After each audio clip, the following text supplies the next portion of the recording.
All right, y'all, we back with another video, man. Y'all know how we do. Always pushing health, wealth, better understanding the self. So check this out. In this video, I'm going over Vance Belter and Arthur Falasso Alu. Now, Arthur Falasso Alu, he was just an innocent bystander at the No Kings protest, and he got hit instead of the gunman. And that's what's reports. I'm gonna show y'all the video and give y'all the evidence from the scene. But can you imagine going to a protest and then you just get shot while they're trying to aim at somebody else? It's a tragic situation, right? Rest in peace to him and his family. Condolences to the family. But we also got Vance Bolter. He's taking out politicians.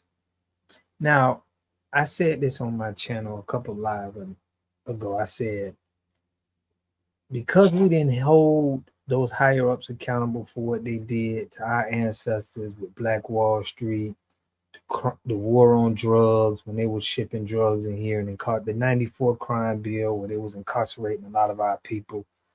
They've been running plays on the Black community decade after decade after decade, and nobody's holding them accountable. So now everybody else is turning to food. And this is the insane days we got because we're just letting them get away with everything. We're not holding them accountable. So I'm gonna go over this video with Vance Bolter, and I'm gonna stop and give my commentary. I also want to know what y'all think. Make sure y'all subscribe to the channel, hit that like button, push me on the algorithm. I greatly appreciate that. Without further ado, they say he was in police gear and he came to the door and said, "This is police." So this may be an instance where we got to really be careful when people say they police at the front door. But without further ado, let's get it. Belter knocked on Senator Hoffman's front door and repeatedly shouted, "This is the police, open the door." Senator Hoffman and his wife, Yvette, came to the door. When they opened the door, Belter shined the flashlight in their faces and said there had been a shooting reported in the house. Belter asked if they had any weapons. When Belter lowered his flashlight, which he had shined in their face, they realized that he was not a police officer. They shouted out, "You're not a cop. You're not a police officer." Belter then announced, "This is a robbery," and forced himself into their home. When Senator Hoffman attempted to push Belter out and stop him from entering his home, Belter shot him repeatedly. Belter then shot Miss Hoffman repeatedly. Belter fled the scene, and the Hoffman's daughter called 911. Unfortunately, so that's the story that they're saying that happened, and this is what they're pushing out to the media of what happened. So, you know, we got to take everything with a grain of salt because these politicians are the new gangsters. You know, if you ask me, you know, these politicians is they're very shrewd. Okay, they know how to, you know, they know how to move and they know how to manipulate situations, just in my opinion. Okay, so they're saying that this guy Vance came in there as a police officer and killed two politicians. Not telling us a real motive. They are saying that he had other politicians on board that he wanted to take out as well, but this seems a little fishy, right? It seems like it's some more information that they're not telling us, but this is what they're giving us to the public, right? So I'm gonna let them cook a little bit more, but let me know what y'all think. It sounds a little bit like they leaving something out, like we missing something. the Hoffmans survived, although they remain hospitalized. After shooting Senator Hoffman and his wife, Belter traveled to the home of another Minnesota state representative in Maple Grove, Minnesota. Video surveillance showed that Belter rang the doorbell at the state representative's house at approximately 2:24 a.m. on Friday night. Again, he was dressed as a law enforcement officer, wearing a tactical vest and body armor, carrying a handgun and a flashlight, and wearing that same hyper-realistic silicone mask. Again, the images, as you can see on the screen, are haunting. Now, fortunately, the state representative was not home. She and her family were gone on vacation, and so Belter left. Belter then traveled to the home of a Minnesota state senator who lived in New Hope, Minnesota.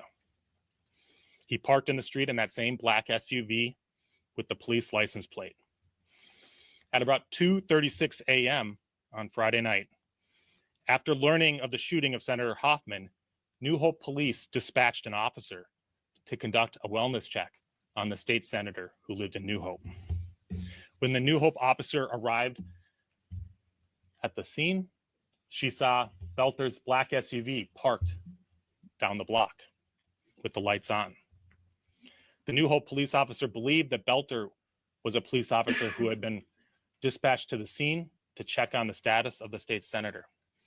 The New Hope police officer pulled up next to Belter in his car, rolled down her window, and attempted to speak with him. Belter did not respond. According to the officer, he just sat there and stared straight ahead. So the New Hope police officer, who had been dispatched to the scene, proceeded to the state senator's home, and she waited for other law enforcement to arrive. When they did, by the time they did, Belter had left the scene.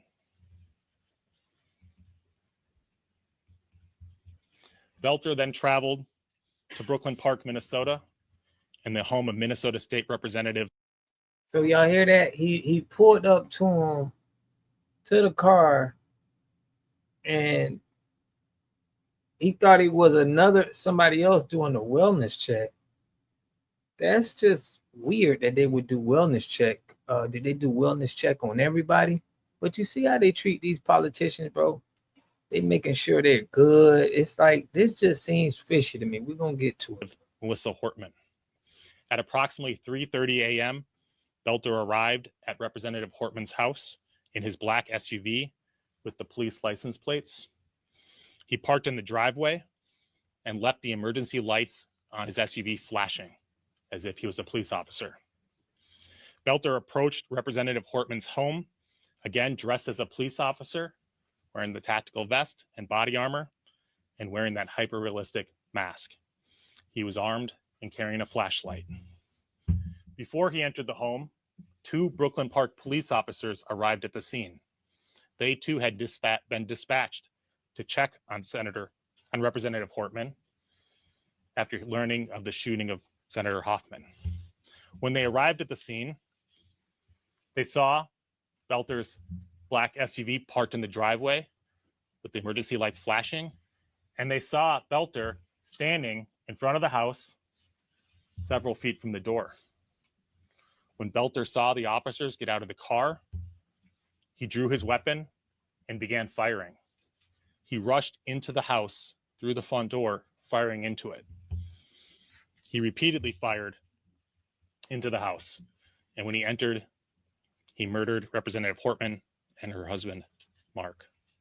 The Brooklyn Park police officers fired at Belter as he rushed into the home, but he escaped into the home and out the back.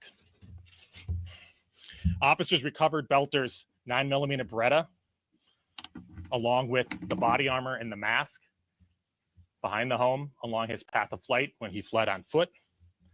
They later searched Belter's car, where they found 5 more firearms, including assault-style rifles and a large quantity of ammunition. Belter also had in his car notebooks containing a list of more than 45 Minnesota state and federal elected officials, including Representative Hortman. Now, Belter planned his attack carefully. He researched his victims and their families. He used the internet and other tools to find their addresses and names, the names of their family members. He conducted surveillance of their homes and took notes about the location of their homes. He also prepared in other ways. He concealed. So there it is. They're saying, he did his homework on them. He just wanted to take out politicians, but I feel like it's something to it. It's a reason why he wanted to do it. and they not explaining that part. But for them to do a wellness check on every politician just seems a little bit suspicious to me. Let me know what y'all think about that in the comment section. Did that seem suspicious to y'all? Now, we're going to get into Arthur Palazzo Alu, okay? He was an innocent bystander that got killed at the protest, all right? And you would think, he was Mexican. He wasn't Mexican. He was just, basically being at the protest, trying to support.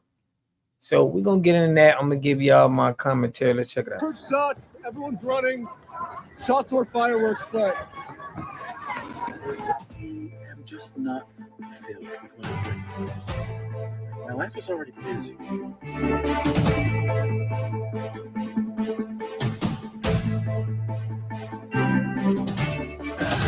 Someone just got shot in Salt Lake City at the No Kings protest. Right there. Someone just got shot.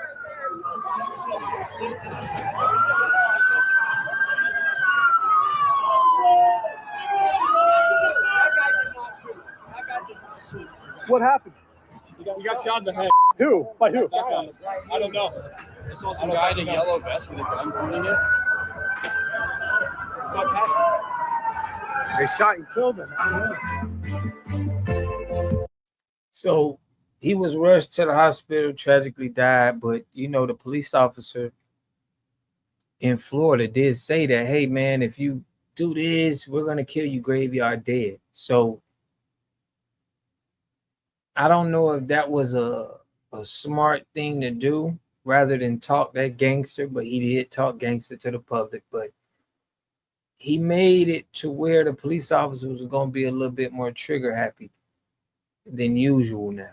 Because, and I can understand, but it's still political gangsterism. It's still, we got, they market all of this stuff in the Black communities, but a lot of this backdoor stuff that's been going on since Watergate, all right, with the politicians. We don't know what.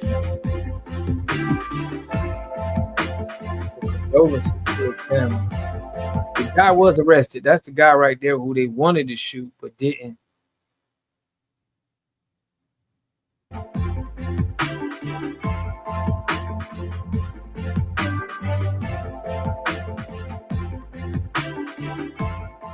Salt Lake City designer is one of the contestants on the new season of Project Runway. Back on Bravo. Hello.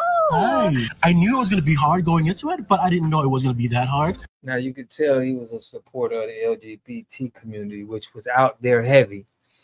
But the Democratic Party makes sure all of their people are out there, and he was one of them, and he got hit with a stray. And I think that they were a little bit more trigger happy because of what the officer said in Florida. I think everybody was a little bit more, hey, man, we got to make sure nobody's playing with us. But another one, I mean, that's what happens when you out there protesting and you see people out there, being violent against the police. So insane time in America right now. But I want to know what y'all think in the comment section. What y'all think about this? What you think about the innocent bystander and Vance Bolter? Does that sound suspicious to you, that whole scenario, without having no reason for what he's doing? All right. So let me know what y'all think in the comment section. Love, appreciate y'all. I'll catch y'all in the next video. Peace and love. You are totally dependent on other people to take care of your needs because you don't have those roots sunk into the ground. To have a community, you must have three things to have a community in it. You must have a wholly independent economic structure that can provide goods, service, products, and things for your own people, and jobs and tax bases for your own people. You should at least control four basic things. You should be trying to control water, food, medicine, and energy to be able to survive. Here we got Mr. Pollock. He had a cornfield. He took advantage of a free water test from us, and this is what we found in this water. We found sulfur, we found hardness, and we solved these problems with an easy fix of 2 tanks. So get your free water test today. Stay blessed. Click the link below.